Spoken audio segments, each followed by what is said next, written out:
Lieutenant Commander Jack Harlow stared at the readout on his console. The numbers made no sense. He blinked, rubbed his eyes, and looked again. The signal pattern remained unchanged. "Sir, I'm picking up something strange on the quantum band," he called out to the bridge crew of the Terran patrol vessel Sentinel. No one responded. The night shift was a skeleton crew, just 4 officers monitoring the outer rim of human space. Harlow tapped the screen, running another diagnostic. The equipment was working perfectly. The signal defied everything he knew about physics. According to the timestamp, it was arriving before it was sent. "Computer, verify signal integrity," Harlow ordered. "Signal verified. Quantum entanglement pattern stable. Temporal markers indicate reverse causality." Harlow's heart raced. This wasn't just unusual, it was impossible. He saved the coordinates and opened a direct channel to Fleet Command. Admiral Diane Frost appeared on screen, her face tight with irritation at being woken. "This better be important, Lieutenant Commander. Admiral, I've detected a quantum beacon from Sector 47 Alpha. The signal appears to violate causality. It's arriving before transmission." Frost's expression hardened. "Harlow, we've been through this. Your obsession with theoretical temporal physics is becoming a problem. But Admiral, the readings are instrument errors. Focus on your actual duties. The Centauri negotiations are at a critical stage. We can't afford distractions." The transmission cut off. Harlow sat back, jaw clenched. He knew what he saw. Quietly, he copied the signal data to his personal device and logged the coordinates. 3 days later, strange things began happening across the fleet. Communications arrived before being sent. Weapons systems fired milliseconds before triggers were pulled. Computer systems predicted commands before officers gave them. Harlow was in the mess hall when the first attack came. The emergency klaxon blared. "All personnel to battle stations. Unknown vessels in Earth orbit. This is not a drill." He sprinted to the bridge, arriving just as the main screen showed the impossible. Hundreds of ships like nothing humans had ever built surrounding Earth.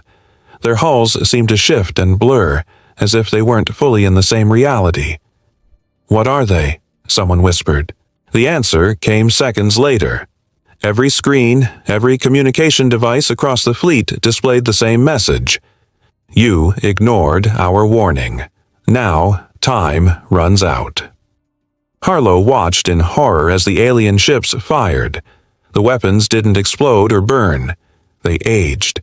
Buildings crumbled to dust in seconds. Metal oxidized and fell apart. Organic matter withered and died. "The beacon," Harlow whispered. "It was a warning." Earth's defenses responded, but their weapons passed through the alien ships as if they weren't fully there. Within hours, the planet's surface was unrecognizable. Cities reduced to ancient ruins, forests to petrified wood. Admiral Frost's voice came through on a secure channel. "All surviving ships, retreat to Rally Point Omega. Earth is lost." As the Sentinel jumped away, Harlow pulled out his personal device. The coordinates from the beacon glowed on the screen. He now understood with terrible clarity. The signal hadn't been arriving before it was sent. It had been sent from the future, and they had ignored it. Harlow looked at Earth one last time on the view screen as it faded from sight. Their only hope now lay in those coordinates, and in understanding why time itself had turned against humanity. 6 months after Earth fell, Jack Harlow stood in the hangar of Titan Base, looking at the experimental ship Kronos. Its black hole absorbed light rather than reflected it, the perfect ship for what he planned. "You know this is treason," said Lieutenant Kate Vega, walking up behind him. Her face was thin, marked with the same haunted look all survivors shared. "Earth is gone, Vega. Treason against what?" "Against orders. Admiral Frost specifically said no one goes to those coordinates." Harlow turned to face her.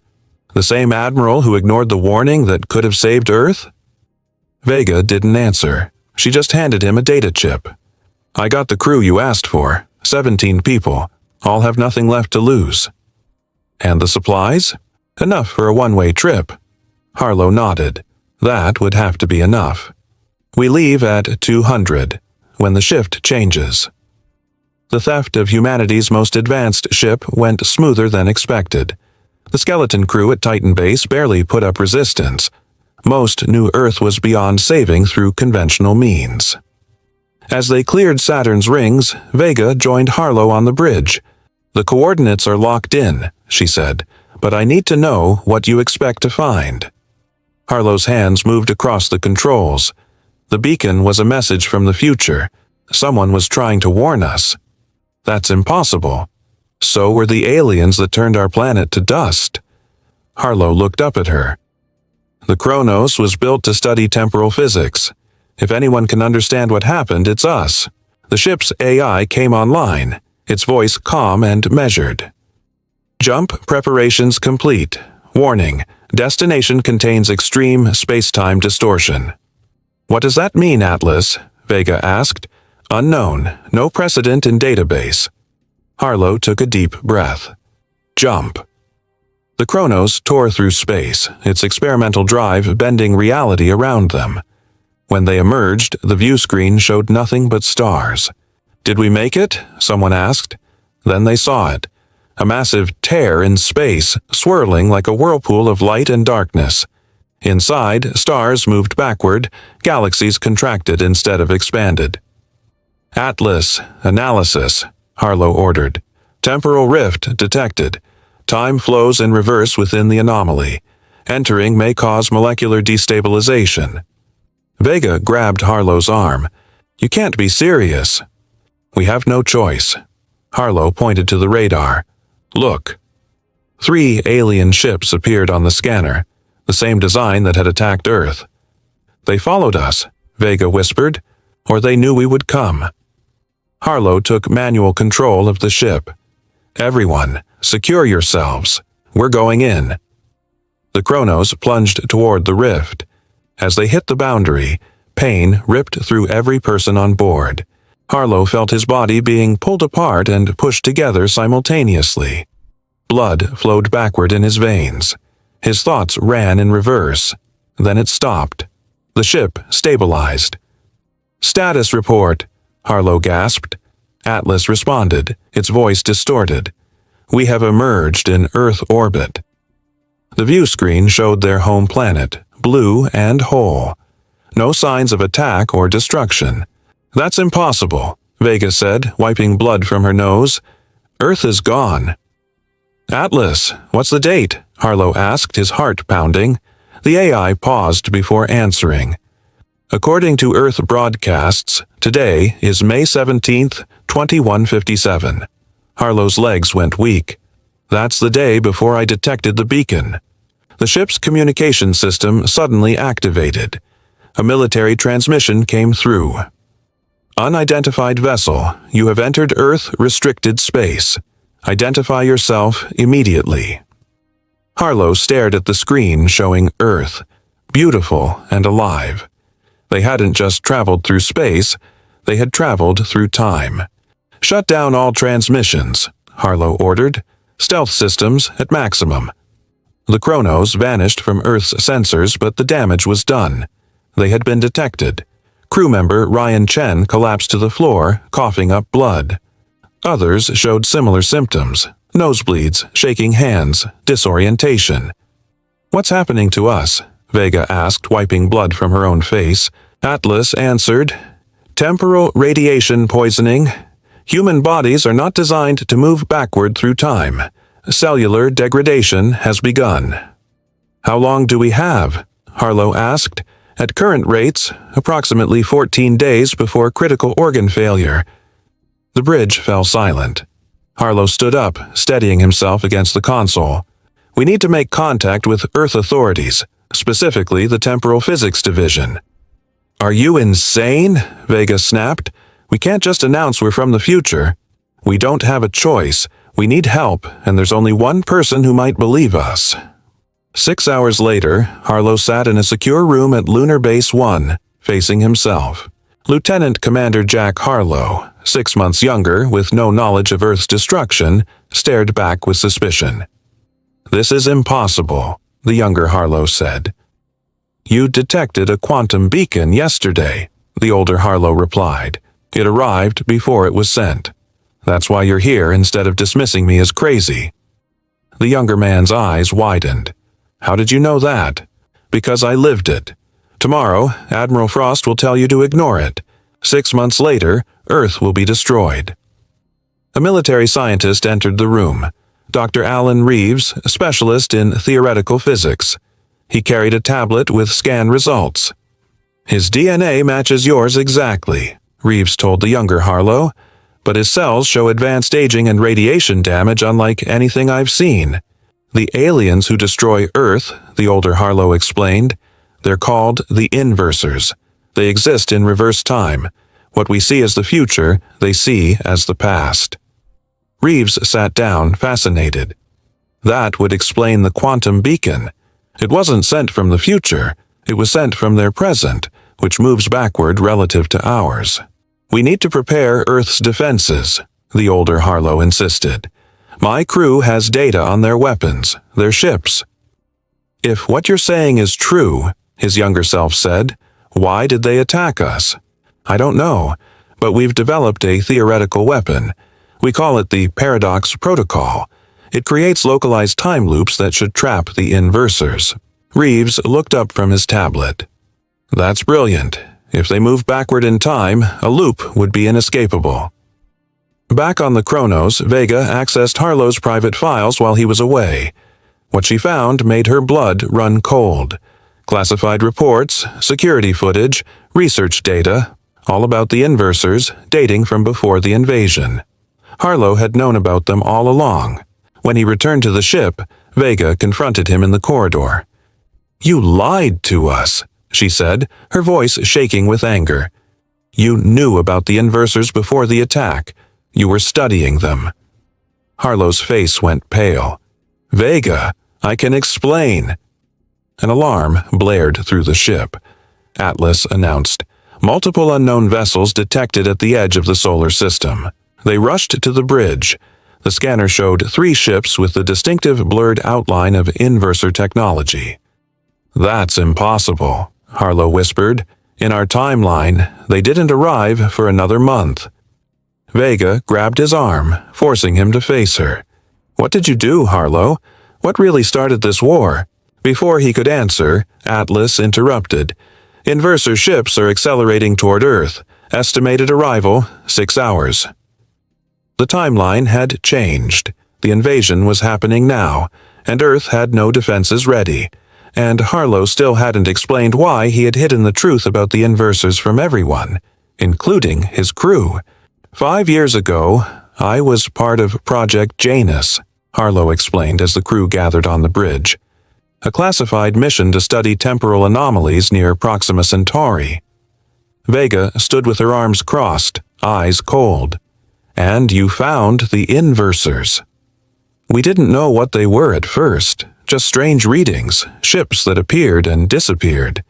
Harlow's hands shook as he pulled up classified files on the main screen. "We tried to communicate. That was our mistake." The screen showed footage of a research vessel firing a quantum signal into a temporal distortion. "You made first contact," someone whispered. "We accidentally revealed Earth's location," Harlow said. "The project was shut down, classified at the highest level. We thought nothing had happened." "Until they showed up and destroyed our planet," Vega said, her voice sharp with anger. The younger Harlow entered the bridge, his face pale. "Earth Command refuses to believe us. They think the approaching ships are a new Centauri design. Then we deploy the Paradox Protocol ourselves," the older Harlow said. "It's not ready," Dr. Reeves protested, following behind. "The calculations are incomplete.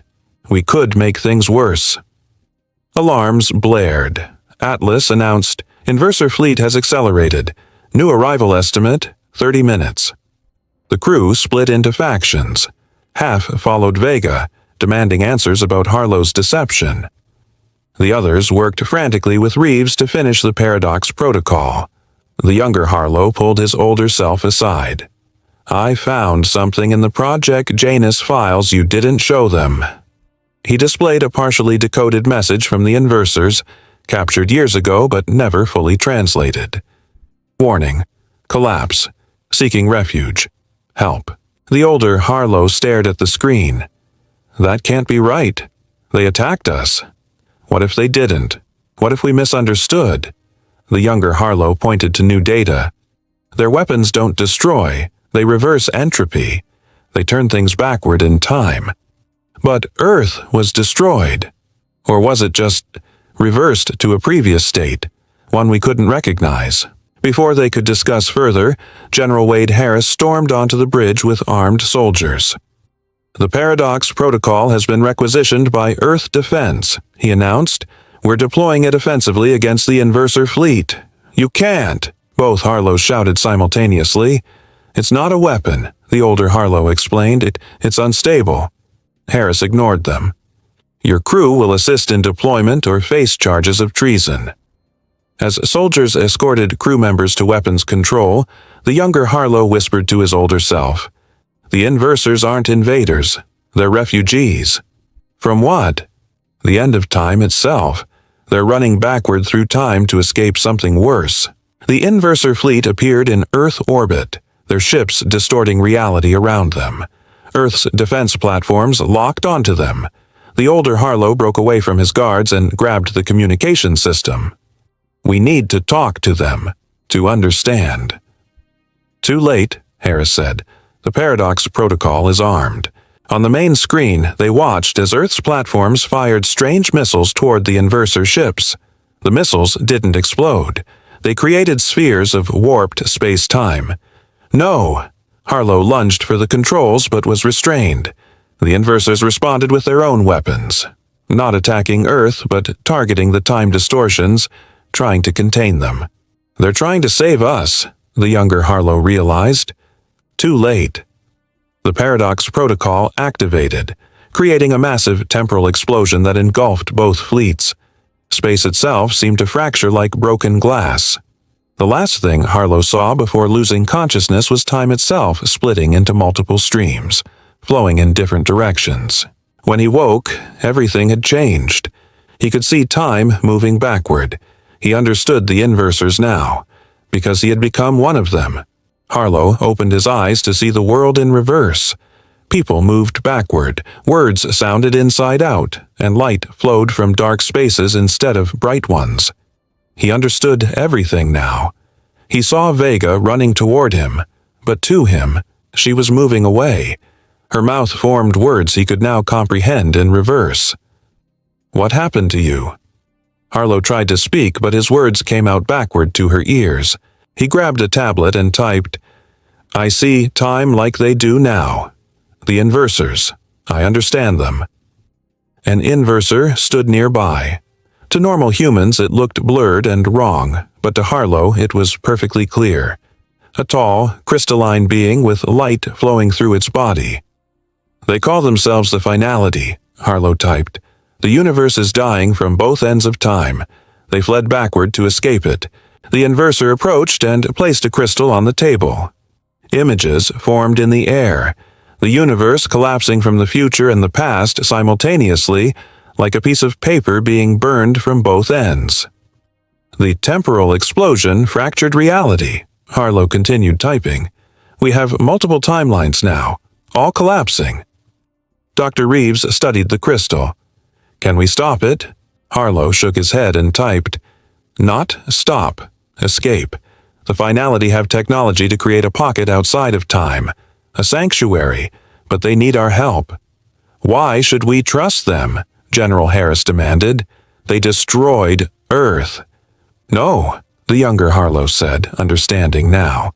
They were trying to reverse the damage we caused with Project Janus. We misinterpreted everything. Vega looked between the two Harlows. So, what do? We build the sanctuary, the older Harlow typed, together. While Harlow worked with the Finality, combining human and Inverser technology, Earth's military prepared for war. They didn't trust these aliens, no matter what Harlow claimed. Vega found herself caught between sides. She still didn't fully trust Harlow after his deception, but something about the finality felt genuine. Their desperation matched humanity's own. In the lab, she watched Harlow communicate with the finality leader. His movements were strange now, sometimes flowing backward, sometimes forward, as if he existed in both time streams. "How can you stand it?" she asked. "Living in reverse?" He typed, "I experience both directions now. I'm becoming something new." Alarms blared. Earth forces had launched an attack on the finality ships. "They'll destroy everything," Harlow typed frantically. "The sanctuary is almost complete." Vega made her decision. She ran to the communication center, broadcasting on all frequencies. "Stop the attack. They're trying to save us." No one listened. Missiles streaked toward the finality ships. In that moment, Vega experienced a flash of reversed memory, seeing the future that had already happened. She understood what Harlow had become and what he was trying to prevent. She raced to the sanctuary controls. If she couldn't stop the attack, she could at least complete what Harlow had started. The first explosions rocked the station. Reality itself began to tear apart as timeline fragments collided. Harlow and the finality leader stood at the center of the sanctuary device, a massive ring of quantum technology. They only needed seconds more. Vega reached the controls just as Harris and his soldiers burst in. "Step away from that console," Harris ordered. "You don't understand," Vega said. "This is our only chance." She slammed her hand down on the activation switch. The sanctuary expanded outward just as missiles struck. Time and space folded around them, creating a bubble outside normal reality. Inside, thousands of humans and finality watched as every timeline of Earth simultaneously collapsed and was reborn. Over and over, unreachable now. Harlow stood at the edge of their new world, experiencing time in all directions at once. He was neither human nor finality, but the first of something new, a bridge between forward and backward time. "What happens now?" Vega asked, standing beside him. Harlow smiled, speaking in a strange voice that somehow flowed in both directions at once. "Now we build something that can survive the end of everything.